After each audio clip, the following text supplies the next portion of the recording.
Hoy, kikilalanin mo kung sino pinuno ng seldang to! I'm playing the role of Nestor. Maaga na ulila. Pinatay kasi yung parents niya dito.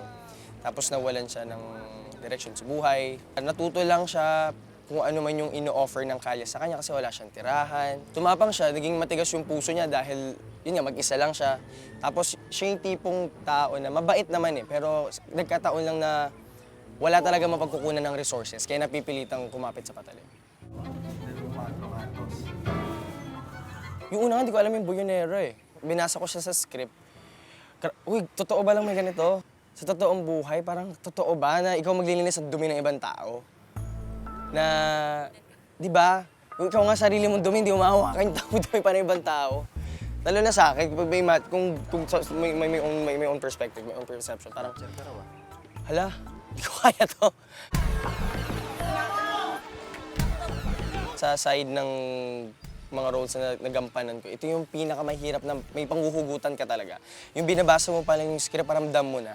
Tsaka ang hirap kasi niyang, sobrang ramdam mo siya, tsaka ang hirap kasi alam mo totoo. Alam mo yung totoong story. Actually, sobrang eye-opener sa akin itong Tanikala. Pinakamalapit na mako-compare ko sa buhay ni Nestor. Na parehas kaming dumating sa point na feeling namin na nabando na kami. Yung feeling mo na wala na, ayaw mo na. Dumating din sa point na gusto mo na ikat kung ano man yung nangyayari sa buhay mo, ganun. Nandun ka lang sa bahay mo, parang feeling mo walang nagmamahal sa'yo. Ganun depression. Yung feeling mo sobrang hindi pabor sa'yo yung buhay mo. Lahat na ng possible na pwedeng maisip ko, nangyari na. Kumbaga, dumating sa point na inano ko rin siya parang sinisi Totoong mahal tayo ng Diyos. Bakit di ko ramdam? Ang pinaka-message nito is yung faith mo Gaano man ka kalalayan, gaano ka man kabagsak. Kasi trust me, ako, kala ko rin wala na Wala nang Pero iba yung sagot na binibigay niya Yun lang yun. Hindi, kumbaga sabihin mo ng yung ina-expect mo, yung gusto mong mangyari, hindi yun kasi mas more yung bibigay niya. One word to describe CBN is, pamilya.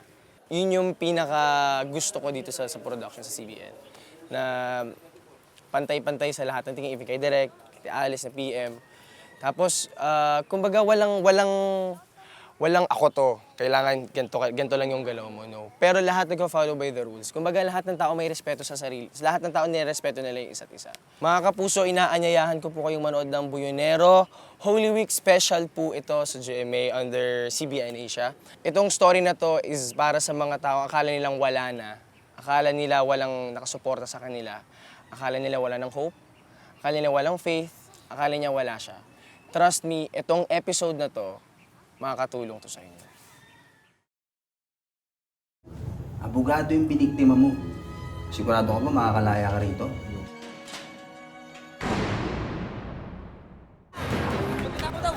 Oy, may bisita tayo! Hindi ako magnanakaw.